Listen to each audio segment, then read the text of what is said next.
slave is not anymore on your cheek here, that you feel fresh, new, more funky, more inspired? Yes, sir, very How much. come? Well, once you free yourself from all contractual binds, you make music differently in the studio. You're not thinking about working for someone, you're thinking about just creating for God. Well, it's not your game. You didn't make the rules, so everything comes hard. And as long as you're signed to a contract, you're going to take a minority share of the winnings.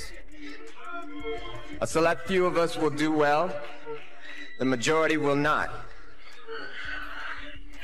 So as a people, we'll be considered a minority. But stop. Let's take a moment and look at yourselves. There's nothing minor about you. You are a blessed people. You're the most talented on earth, and you are still grateful. That is why upon winning in their game, you always thank God. Tonight I would like to ask one favor of you. Imagine what we'll all be like in our own game. Peace and love for one another. Oh, I think once I started writing Slave on my face, I pretty much knew the outcome. I mean, you have to understand that that word on one's face pretty much changes the dynamic of any meeting that you're in. It looks like we'll finally be getting some answers about what really happened to Prince the day he was found lifeless in the elevator and why the authorities were so quick to close his case. There's talk of a new video which reveals Prince tried to warn us about industry giants like Diddy and Jay-Z manipulating media and people before his untimely passing. What makes this even more insane is that Jay-Z was mentioned several times in the video, and Prince had some damning stuff to say about him too. Prince had been in the industry for a minute, beefing with the biggest record label and having dealings with other notable artists. Diddy's antics in the music industry was more of like an open secret, and Prince knew too well how Diddy messed over artists to please his bosses and those label executives. But even though he knew firsthand the lengths these labels would go to maintain control and make a profit, Prince always kept it real. If he was afraid, he never let anyone see him sweat. He was warning artists from the jump not to sell their masters and get into slave contracts with the record labels. The things he was saying were risky and something most artists never dared to do. This made Prince a target. Man that instilled a lot of wisdom and changed my outlook on business in general and preserving yourself, your spirituality, your sanity, and your pockets, and your art, protecting that was Prince. And he offered a lot of amazing advice to the next generation because he cared. He's seen a lot, he's been through a lot, he's fought for a lot. And he's an amazing creative, a phenomenon, honestly. Over 17 instruments, composing everything himself. And he loves to do what he does, and he shows up and does it very well. But he's become an independent thinker, and he passed those gems in every conversation that he's had with artists like myself, Janelle Monáe, and we take all of that stuff with us. He knew that it would matter. Not just ownership, but protecting and preserving what you so love, which can often get tainted in a business, you know, that is just sometimes based on numbers. Well, unfortunately, like I said, music industry isn't being run by musicians. So it's being run by accountants and lawyers. So I don't know if they'd know real music if they heard it. What they're looking for is acts that are going to make the most money for them. So you'll see all kinds of little gimmicks, so to speak. And ultimately, real music is just about a microphone and a spotlight. If you can get over like that and bring the special effects within your body, you know, then I think you're gonna have a lot longer career. Yeezy's the only 100% owned, independent, you know, black owned or whatever. I don't know if it'll be owned after this interview, but you get what I'm saying? Like when we sign someone, we don't sign someone. We're signing someone to the bigger Vivendi slave ship, to the bigger Universal slave ship. Right. Y'all saying, oh, his tweets was crazy. You know why Prince gave me the song Jail? Because he liked what I did. And he's like, I like what you did with them contracts. You said Prince gave it to you. Right. Man, he definitely, guess who's going to jail tonight? You know what I'm saying? A Gemini spirit. People who don't, because he was on that tip. Yeah. Just people don't know. You talking about Prince? Yeah, I'm talking about out Prince. And Prince trying to get away from corporations, disconnect. Prince with the slave on his cheek. Slave on his cheek, You know what I'm saying? Michael Jackson, bro, this man. Prince signed to Warner Brothers when he was just 18 years old back in 1977. No one knew him, and the first 2 albums he released didn't make any money. But Warner knew that they had just gotten a one-of-a-kind talent, so they kept him under their wing. Warner also did something that was practically unheard of at the time. They gave Prince full artistic control from start to finish. He could write, decide the instrumentals to be used, and produce the song, leaving Warner Brothers to pick up the final product. Let's keep it 100. Warner Brothers weren't doing this out of the kindness of their hearts. Giving Prince full artistic control also meant that he carried the burden of every song and album from start to finish. This way, they could save a couple bucks and still get 80% of the profits if the project was a banger. And for Prince, creating hit records was all but guaranteed. Mariah Carey just had this big $20 million. That's like a huge deal, right? So you feeling that? No, well, what I mean, I don't understand. What the public sees the word $20 million an album. Well, let's see. Do you all think that's a good deal? Well, I mean, tell me why. I mean, what am I missing? Okay, let's do some math. Okay. If you do math like that? Yeah, kinda. If you sign me, you sign me to a record company or a record deal. Let's suppose you have a record company. Right. How much would you give me? The album sells for $18, right? $18. Whatever. Yeah. All right. How much of that would you give me? Well, I don't know how it works. Well, no. Half. Half? Half sound good? Yeah. All right, check this out. If I sell 1 million copies, I'm going to have $10 million, right? Roughly $10 million. Right. If I sell 2 million copies, I got $20 million. Right. If I just sell 3 million copies, I got $30 million. Now who has the biggest record deal? Oh, I see. Yeah, right. Okay. Right? So Mariah kind of got screwed. It became such a big deal back then is ever since my 3rd album, I wasn't really taking large advances from the recording companies. I was recording the albums myself in my own studio. So the way I looked at it, I owned the work because I paid for it. And I did all the work. I created it, so I felt like it should belong to me. That said, the companies felt otherwise. And they would always hold this contract up and say, well, you signed it. And I say, well, I understand that. It's not like I want to leave. I just want to talk about this thing and see if we can't make it more fair. Of course, they wouldn't change because if they changed, they wouldn't really exist. And that's kind of the situation we're in right today. They're not going to exist much longer. But it's not like we're against them or anything like that. The idea is that we find better ways of working with one another. It shouldn't be a situation where they own the album or the work. We're talking about intellectual copyright. If they're going to be indeed a delivery service, then that's fine. But even FedEx doesn't say that they own the thing that they Warner Brothers owned everything. His masters, his likeness, his name, and any merchandise or side gig Prince wanted to do. When he tried to go for a fairer deal, especially with the success of his later albums, they waved his contract in his face and basically told him to get out. In an interview he did with Rolling Stone, he said, "When you stop a man from dreaming, he becomes a slave. That's where I was. I don't own Prince's music. If you don't own your masters, your master owns you." In 1995, he had the word slave boldly written across his face whenever he came out for public appearances, and later changed his name from Prince to the artist formerly known as Prince or Symbol so that he could do some work outside the control of Warner Brothers. But the record label wasn't willing to let him go. Prince was their big money maker, and they said that Prince was crazy, high on and just out to make trouble. Does that sound familiar to you? Yeah, because they tried to pull the same Kanye, and he would have gotten the Prince treatment if he didn't shout on top of his lungs what they were about to do to him. Music business was that if you don't own your masters own you. Some people find fame and fortune and they're cool with that, you know. So it's like that system is going to be, what you're talking about, whether music's going to be free or not, I just would like to see an alternate system. Then I'd be cool. But there's no way right now for people to get seen or heard unless somebody that has nothing to do with the creation of the music gets paid. Like literally gets paid. That's just absurd. Prince later announced that he was going to re-record all his hit albums, and if he went through with it and moved away from the record labels, it would have shown other artists that they could still succeed and make a name for themselves when they cut out the record labels as the middlemen. Warner's hands were tied, and they agreed to return his masters and control of his publishing rights, while Prince agreed to release 2 new albums. This was something he'd been fighting for close to 20 years, but he only got to enjoy his success for 2 years before he was found dead in an elevator, the one place that he was afraid he would die. The thing that, kind of spooked me about it all was he has a song called Let's Go Crazy. Yeah. And it says, don't let the elevator bring us down. One time when I was with him privately, he said, you know what the elevator is, right?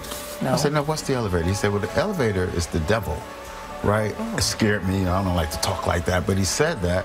And so for me, it was like really haunting when I read that he was found in an elevator. Did he have health problems? That I don't know, right? What I know is that he was really health conscious. He was a vegan. He didn't abuse alcohol. I didn't know of him abusing drugs. He worked out, so, that also really concerned me because it made me think that, wow, so you mean you do all these things to take care of yourself and you die so young? A lot of things were off with Prince's death. For such a high-profile star, there was no security and no assistance around when he passed. And what's weird is that there had already been reports that he was already doing badly and OD on a powerful painkiller just a couple of days before he passed. But if he was already in poor health, why wasn't he being treated by a doctor or had a physician looking after him? Just before he died, Prince had just agreed to go on tour. For the tour to happen, there must have been some type of understanding that he was healthy enough to perform on those dates, especially for the larger venues, because no one would be willing to pour millions into producing a tour if they were not going to make that money back. So if they knew that he had OD and his health was hanging on one foot, why did they agree to let him go on tour? And here's one thing that has never made sense. Died, Prince made a post saying, just when you thought you were safe. For someone as big as Prince was, the police didn't really seem to care about putting the pieces of his death together. It was like they were doing the bare minimum to get the public off their backs and call it a day. While Prince was trying to get control from Warner Brothers, he made a lot of deals with people he thought shared his vision and also wanted to protect artists from exploitation, only to find out later that they were just as shady and diabolical. One of them was Jay-Z. Jay allegedly assured Prince that he placed artists first and was going to protect Prince's music and his rights. Prince agreed to allow Jay-Z and Tidal to stream only one of his albums. Jay-Z claimed to have been through the same struggles as Prince, as a black man and artist trying to make it in an industry where the white record label executives hold all the power while doing little of the work. But Prince soon found out Jay-Z was just as ruthless and relentless like the white executives when it came to lining his pockets. Without permission, Tidal began to stream all of Prince's songs, claiming that Prince had given his permission. But anyone who knew Prince would know that Prince had a dislike for streaming platforms and would never make all his music available for streaming. It's a double-edged sword, a lot of artists aren't getting paid full scale for their art, and the internet, because of downloading and things like that, is kind of like a black hole, and it's hard to audit, it's hard to get accounting, and it's not that it's just about the money, but it's about justice and fairness. And when people say that they love you and they respect you, but at the same time take 80% of your earnings, then expect you to fix your own communities, and they'll probably edit all of this out, but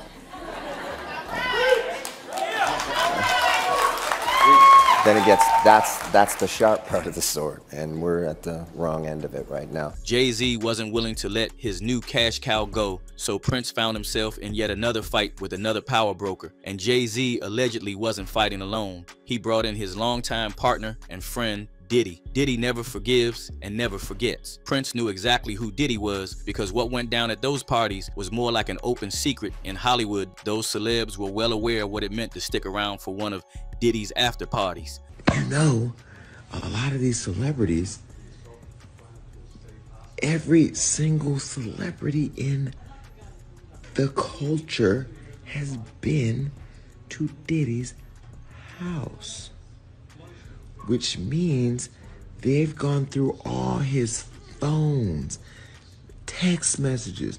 I can read you my text message to Diddy. What day is it airing on the show, on the network? Are you coming on the show? Diddy, what's this? It's all been business for me. It's been business for me. I don't have nothing inappropriate to them people because I don't deal with them like that.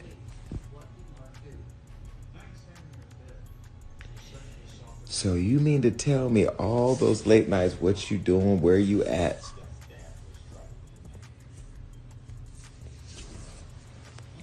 I've seen Jay-Z at his house. I've seen T.D. Jakes at his house. I've seen Chris Brown at his house. I've seen Jordan Woods at his house. I've seen Travis Scott at his house. I've seen Beyonce at his house. I've seen Tiana Taylor. I've seen them all. Now, we was all in the backyard, but I've seen them all. I've seen Usher there. I've seen DaBaby there. I've seen Justin Bieber there. I've seen... Everybody's been to a Diddy party. I've seen Lindsay Lohan, Ashton Kutcher, Demi Moore, Tyrese, Amber Rose. I've seen them all have been there. Mary J. Blige. I've seen them all. But just because you go to a Diddy party doesn't mean that you were getting sprayed down with Vaseline and baby oil. Because I can tell you right now, ain't nobody ever sprayed me with nothing. And I don't even play around like that. Let me tell you about me.